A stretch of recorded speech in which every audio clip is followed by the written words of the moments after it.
Graça e paz, sou pastor Rui Oliveira do Bonfim, pastor da Igreja Batista na cidade de Nova Esperança, Paraná. O motivo desses vídeos que eu tenho feito é no momento que a gente tem escutado muito a respeito de morte. Nós estamos vivendo o período da pandemia, isso que tem dizimado a vida de muitas pessoas, e a gente está vivendo um período de quarentena.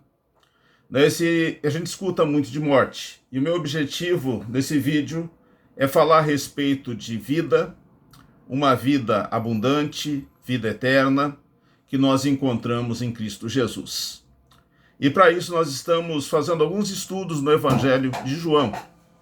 Eu já fiz um dando a introdução do Evangelho de João, depois os milagres de Jesus, o primeiro que foi o milagre de transformar água em vinho. O segundo estudo que nós fizemos foi o segundo sinal, e o segundo sinal foi Jesus Cristo curando o filho do oficial do rei.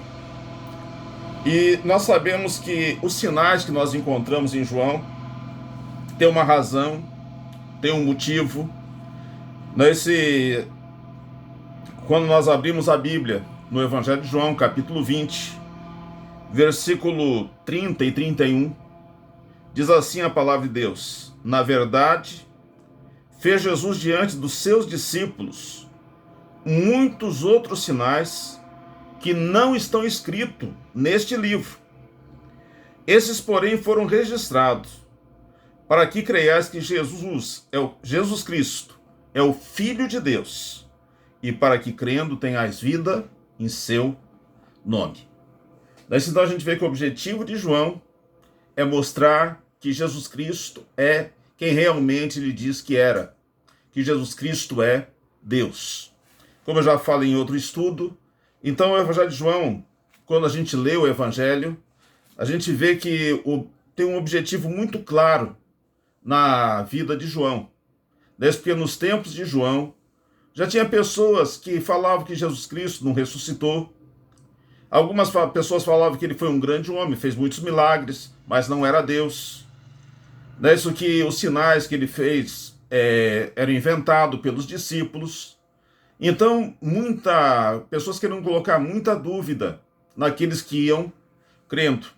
Então, João, que ele viu Jesus, ele tocou Jesus, ele esteve com Jesus, ele aprendeu com Jesus, ele testemunhou os milagres.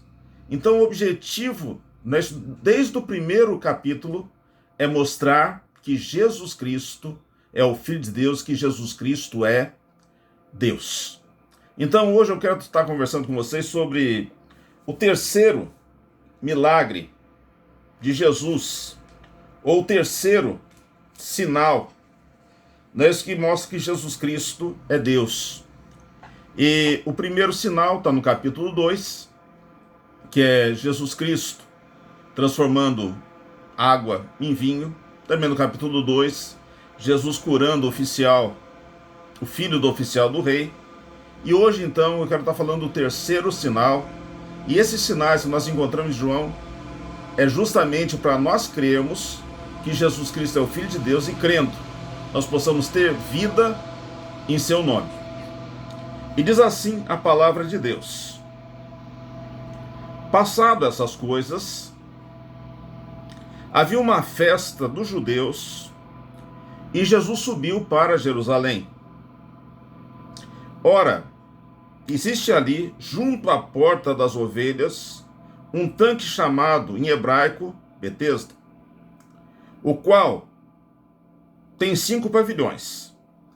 Nesse jazia uma multidão de enfermos, cegos, coxos, paralíticos, esperando que se movesse a água, porquanto o anjo descia em certo tempo, agitando, e o primeiro que entrava no tanque, uma vez agitada a água, sarava de qualquer doença que tivesse. Estava ali um homem enfermo, havia 38 anos. Jesus, vendo-o deitado, e sabendo que estava assim há muito tempo, perguntou-lhe: queres ser curado? Respondeu o enfermo: Senhor, não tenho ninguém que me ponha no tanque. Quando a água é agitada, pois enquanto eu vou descer, desce outro antes de mim. Então lhe disse Jesus: levanta, toma o teu leito e anda. Imediatamente o homem se viu curado e, tomando o leito, pôs-se a andar. E aquele dia era sábado. Por isso disseram os judeus ao que fora curado: hoje é sábado, não é lícito carregar o leito. Ao que ele lhes respondeu: o mesmo que me curou me disse: toma o teu leito e anda. Perguntaram-lhe eles: quem é o homem que te disse: toma o teu leito e anda? Mas o que fora curado não sabia quem era, porque Jesus se havia retirado, por haver muita gente naquele lugar. Mais tarde, Jesus encontrou no templo e lhe disse: olha, já está curado, não peques mais, para que não suceda coisa pior. O homem retirou-se e disse aos judeus que fora Jesus que havia curado. E os judeus perseguiam Jesus, porque fazia essas coisas no sábado. Mas ele lhes disse: o meu Pai trabalha até agora e eu trabalho também. Por isso os judeus ainda mais procuravam matá-lo, porque não somente violava o sábado, mas também dizia que era filho do próprio Deus, fazendo-se igual a Deus. Esse relato aqui é um relato precioso, porque esse milagre no tanque de Betesda e o milagre da multiplicação dos pães, nós vemos Jesus Cristo, atacado pelos fariseus, atacado por religiosos, ele dizendo quem ele era. Então, o relato que nós temos aqui é muito rico, que nós encontramos aqui depois desse milagre acontecido.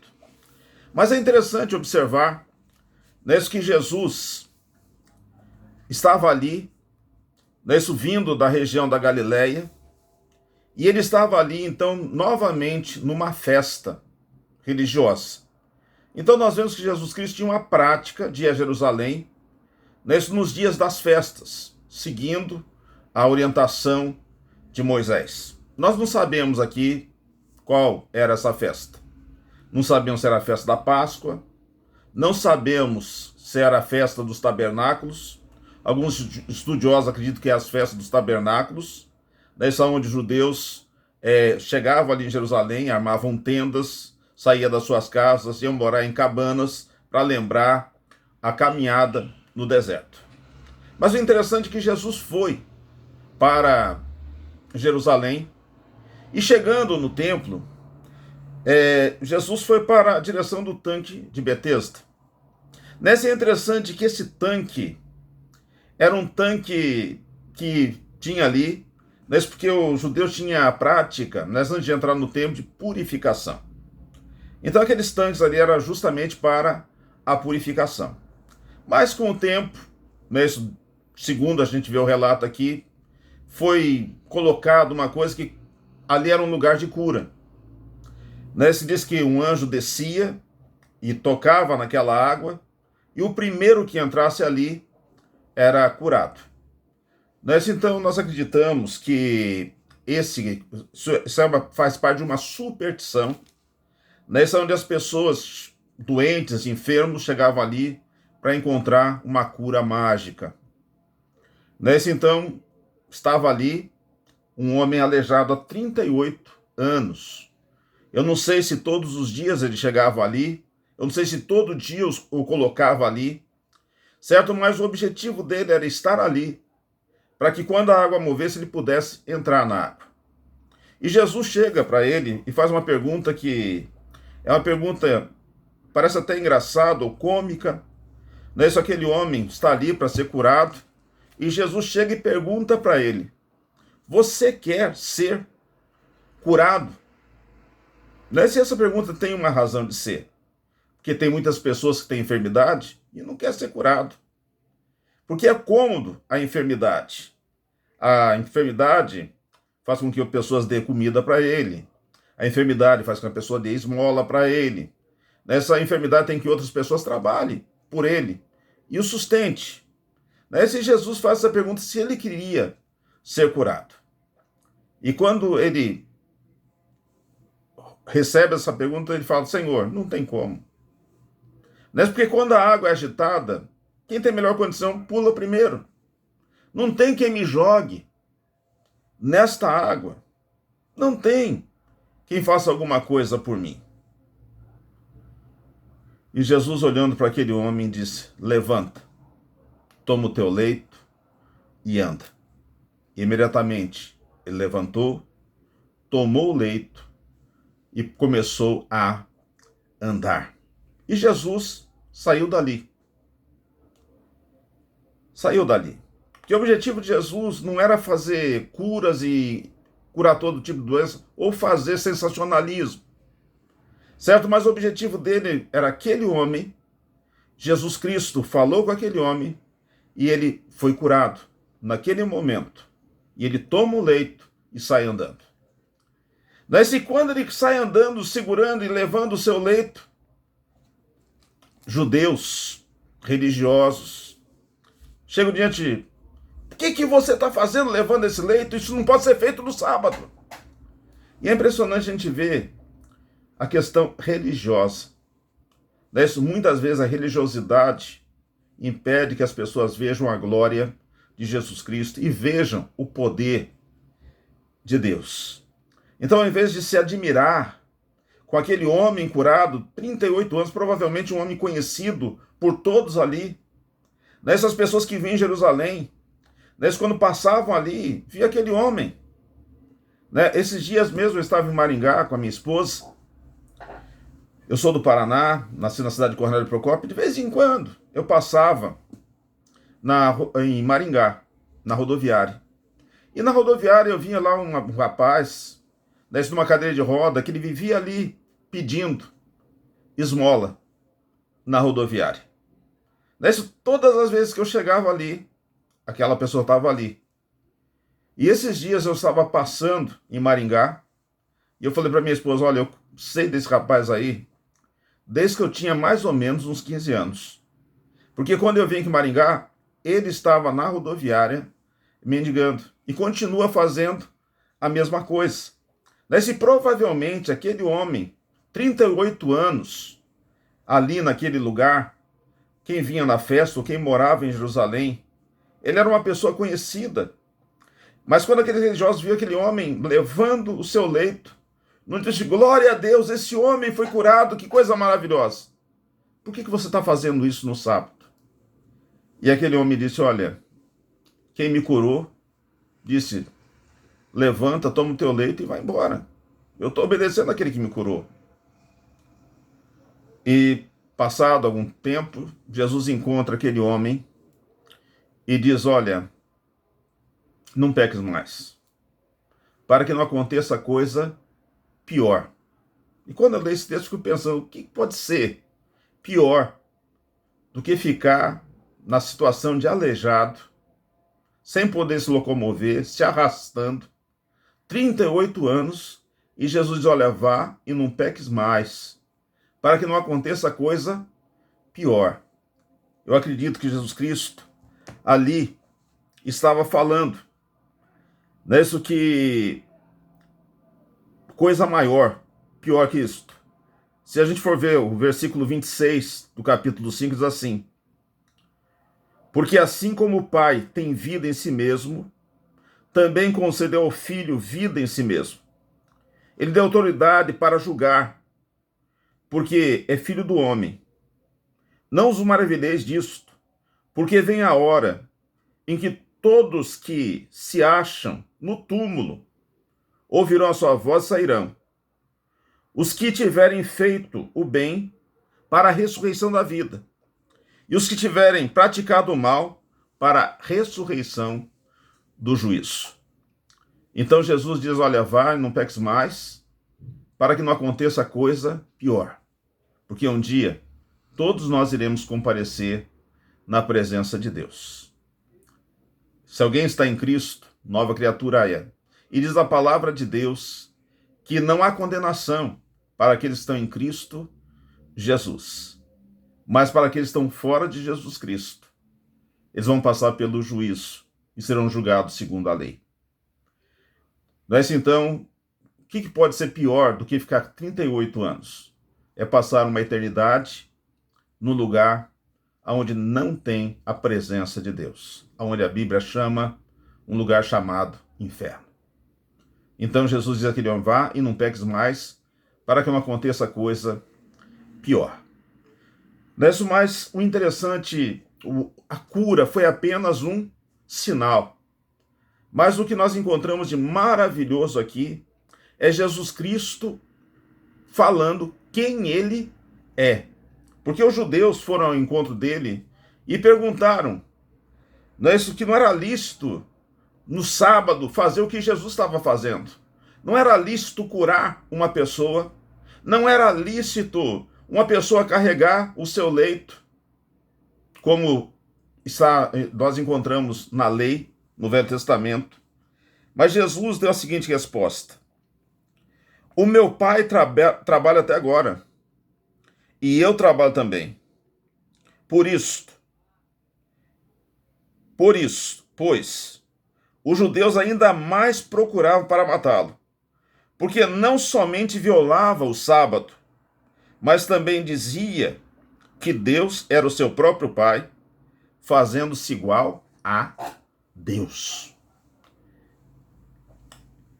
Então aqui, o judeu, ele não pronunciava o nome de Deus. Certo judeu, ele não tem aquela oração, como Jesus ensinou, dizendo, Pai Nosso, que está nos céus. Porque eles não tinham Deus, eles tinham Deus Pai da nação e tudo mais, mas a visão deles é que era o Pai Criador. Não o Pai que gera, mas o Pai Criador. Eles nem pronunciavam o nome de Deus. Tem uma religião aí que se coloca, colocando que o nome de Deus é Jeová. Certo? Então eu quero dizer para você, não tem ninguém na terra que saiba o pronunciamento do nome de Deus. Porque no hebraico era escrito a palavra e não tinha as vogais, só tinha as consoantes. E os judeus, com tanto respeito e temor a Deus, quando Deus falou a Moisés, quando Moisés perguntou qual é o seu nome, Deus falou, eu sou o que sou. Mas a pronúncia dessa palavra, eu sou o que sou, a gente não consegue entender. Certo que Deus falou, eu não preciso de explicação, não preciso de nome. Porque eu sou o que sou. Eu sempre existi. Certo? Então nós não temos na Bíblia um nome, sendo o nome de Deus. Porque nós temos vários nomes dados ao mesmo Deus, mas que foi dado segundo a ação de Deus.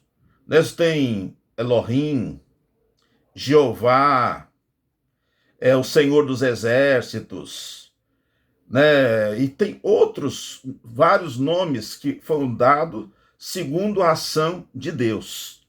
Mas uma vez que se a gente coloca o nome em Deus, a gente ingessa Deus. Certo? Então Deus, ele tem, na Bíblia, nós temos vários nomes dado a Deus segundo o poder e a ação dele. Ele é único, certo? Mas segundo a ação dele, nós temos vários nomes dados a Deus.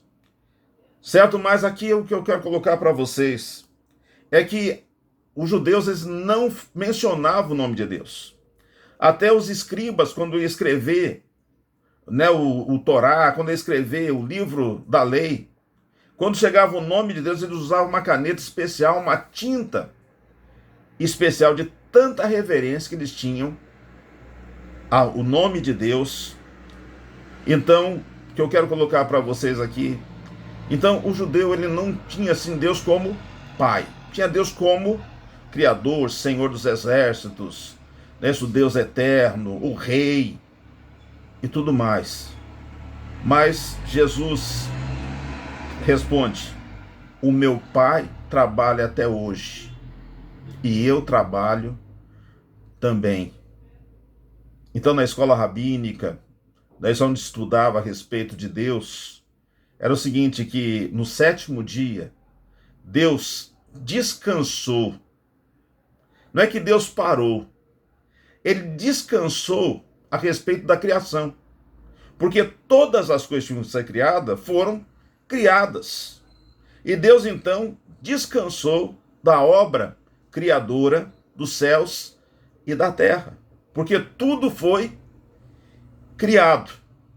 Mas ele não deixou de ser juiz, ele não parou de ser aquele que dirige todas as coisas, orienta todas as coisas. Ele descansou da obra da criação.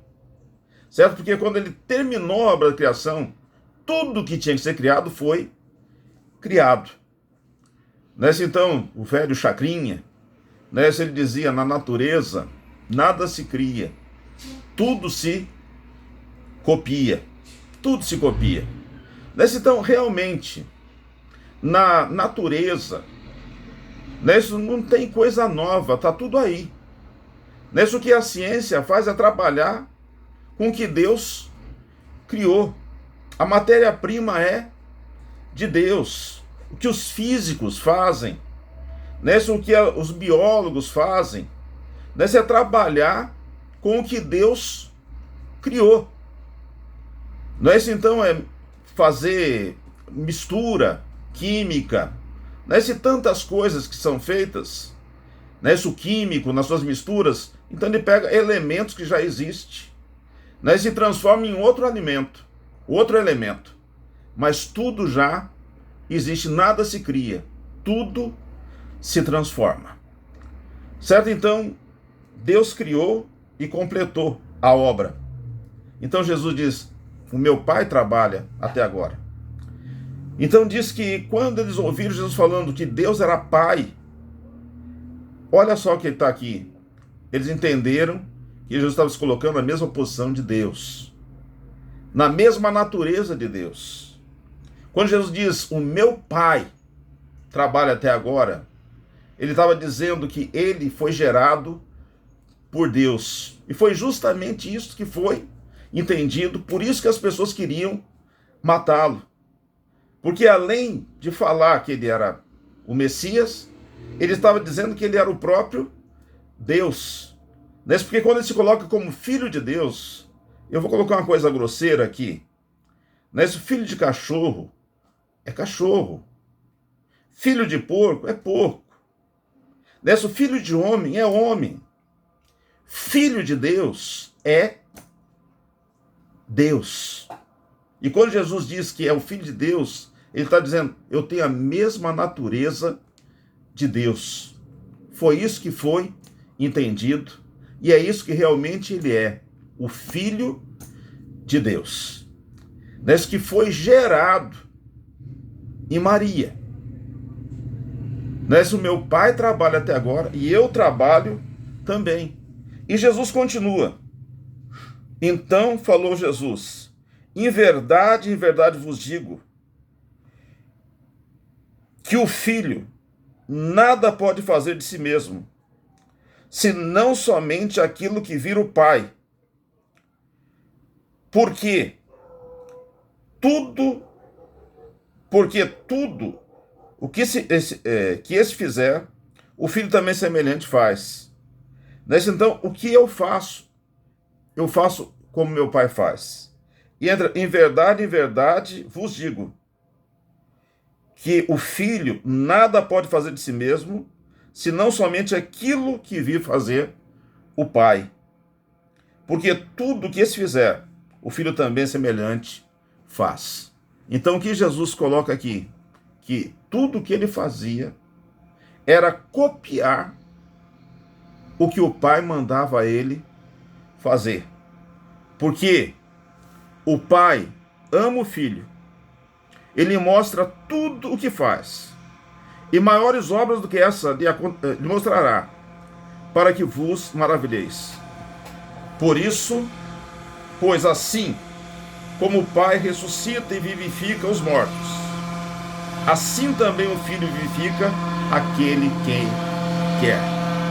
Então, o que Jesus está colocando aí, é como Deus tem o poder para ressuscitar quem quer e dar vida a quem quer, ele também dá esse poder ao Filho, para o Filho fazer a obra segundo a vontade do Pai. E tudo que o Pai faz, ele mostra para o Filho. Nessa então eu tenho o poder. Jesus podia curar todos que estavam ali no tanque de Betesda, mas ele não quis curar todos, ele não veio para curar todos, mas ele veio para mostrar que ele tem poder para fazer tudo isto, porque ele é o Filho de Deus e ele tem todo o poder nos céus e na terra. E no versículo 26 diz assim a palavra: porque assim como o Pai tem vida em si mesmo, também concedeu ao Filho vida em si mesmo. Então o que é isso? O Pai tem vida em si mesmo. Nós passamos a existir quando o Senhor soprou nas narinas de Adão o fôlego da vida. Mas Deus já existia. Aquela pergunta, tudo tem que ser criado, mas quem criou Deus? Então, o que nós temos é que Deus sempre existiu. A Bíblia não se preocupa com essa criação de Deus, porque Deus ele tem vida em si mesmo. E Jesus diz assim como o Pai tem vida em si mesmo, ele também deu esse poder ao Filho, de ter vida em si mesmo. Certo? Nós não temos vida, certo? Nós temos a vida que o Senhor nos dá, certo? Nós existimos, e existimos enquanto tiver o fôlego de Deus em nós, certo? Mas Deus, ele sempre existiu, né? Porque assim como o Pai tem vida em si mesmo, não precisou ser gerado de ninguém, também concedeu ao Filho a vida em si mesmo. Ele deu autoridade para julgar, porque é filho do homem. Então não é Deus que julga, mas quem julga é Jesus, o Filho do homem. Porque muitas pessoas podem dizer, mas Deus, ele não sabe o que eu passo, ele não sabe quem eu sou. Mas Deus se fez homem em Cristo Jesus. Esse Jesus sabe todas as necessidades e passou por todas as dificuldades. Passou por todo tipo de sofrimento.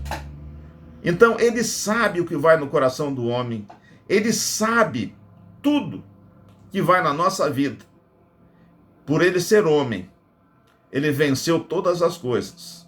E ele tem poder então para nos julgar. Porque ele é o Filho do homem e Deus deu a ele esta autoridade.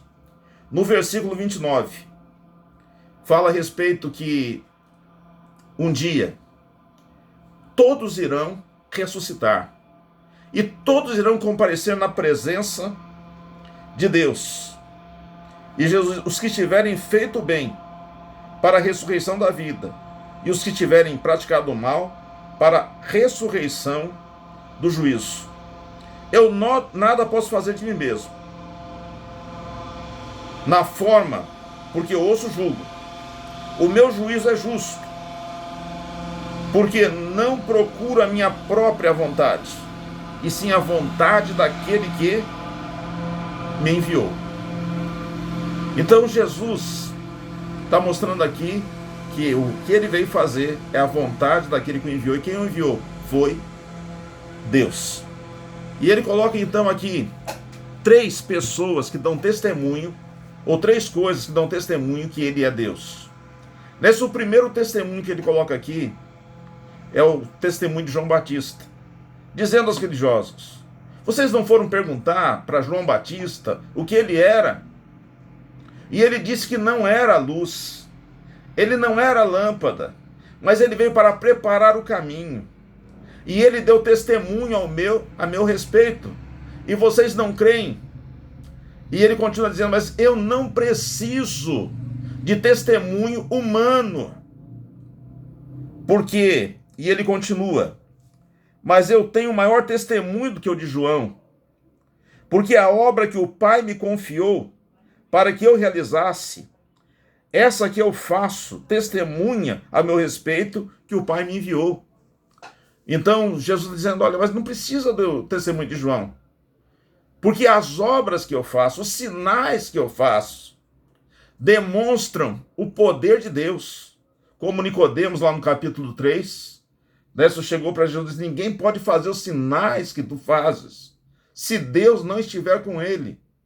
Então, aquela cura que Jesus Cristo operou, isso fazendo com que aquele homem que estava 38 anos aleijado, ali no tanque de Betesda, que se chama, Betesda quer dizer, casa da misericórdia. Mas naquela casa de misericórdia não tinha misericórdia. Porque aquele homem diz, quando a água se agita, os que estão bons se lançam primeiro. E não tinha ninguém para fazer alguma coisa por aquele homem. Mas ele estava no lugar de superstição. Mas ele encontrou a vida, encontrou Jesus. E Jesus o curou e deu a ele uma nova oportunidade, uma nova vida. Vai, não peques mais. Então, esse sinal foi feito. O sinal, o primeiro sinal que nós encontramos, Jesus transformando água em vinho. O segundo sinal, Jesus curando o filho do oficial do rei.